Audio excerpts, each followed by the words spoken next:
ahora a Chile. Allí aumentan los despidos de quienes están en cuarentena, una medida que parece ser respaldada por el propio gobierno, que promueve una ley para que sean los mismos trabajadores quienes absorban la crisis. Vamos hasta Santiago con nuestra corresponsal Paola Dragni. A ver si nos explicas, Paola, cómo así que el gobierno es el que está promoviendo una ley para que la gente asuma tal nivel de situación tan crítica que vive la nación. Buenas noches. Buenas noches, Tatiana. La verdad es que parece insólito, pero así es, a través del traspaso del costo de esos salarios con el seguro de cesantía, es decir, con estos ahorros que hacen los trabajadores, se va a traspasar el costo de la crisis a ellos. Justamente en un día donde estamos ya a punto de llegar a los 3.000 contagiados, son 2.738, hay que recordar que la cifra se da en la mañana y que contabiliza los casos positivos hasta ayer a las 9 de la noche. Hoy, la verdad es que si digo que fue un caos, Chile no exagero, porque se vencía el plazo para el permiso de circulación, Tatiana, que se suma a estas medidas neoliberales con leyes que en un principio se supone que ayudan a la gente, pero que después, a la hora de aplicarlas, se revela todo lo contrario. Preparamos una nota para que comprendan un poco cómo va funcionando aquí el modelo neoliberal en esta experiencia de una pandemia mundial. En Chile, el show neoliberal debe continuar. En medio de la pandemia, los chilenos se agolpan afuera de las municipalidades a pagar el permiso de circulación vial, que va de la mano con el negocio de las aseguradoras. Pudahuel, Maipú, Puente Alto, Talca. El Congreso prometió una ley para postergar el pago del permiso, pero el texto legal necesitó un veto sustitutivo del presidente porque los intereses y las multas atrasadas se cobrarían igual. Por eso, la desesperación en medio de la catástrofe. Pero la gente ya no cree en nada. Yo como ciudadana, ¿cómo voy a creer si nos han mentido tanto? ¿Cómo vamos a creer que realmente no nos van a sacar parte? El seguro busca hasta la más resquicia para no pagar en caso de choque. ¿Cómo vamos nosotros? Leyes que no son lo que parecen. El polémico dictamen de la Dirección del Trabajo que autoriza a no pagar el salario a quienes falten por cuarentena es defendido con uñas por la autoridad.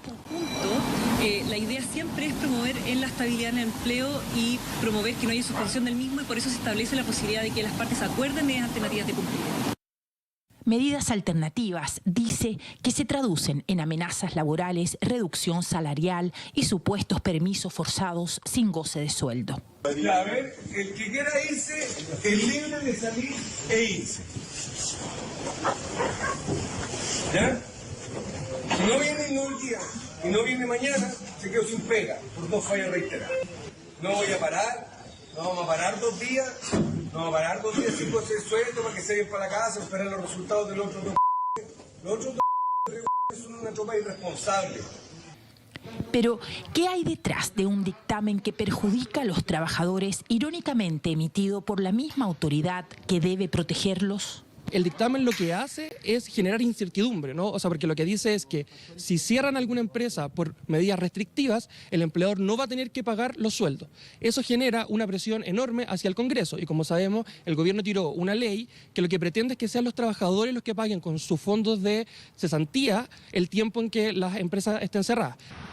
Se llama la ley COVID o ley de flexibilización del seguro de cesantía por emergencia y avanza rauda en el Congreso bajo la supuesta intención de resguardar el sueldo de los trabajadores en cuarentena.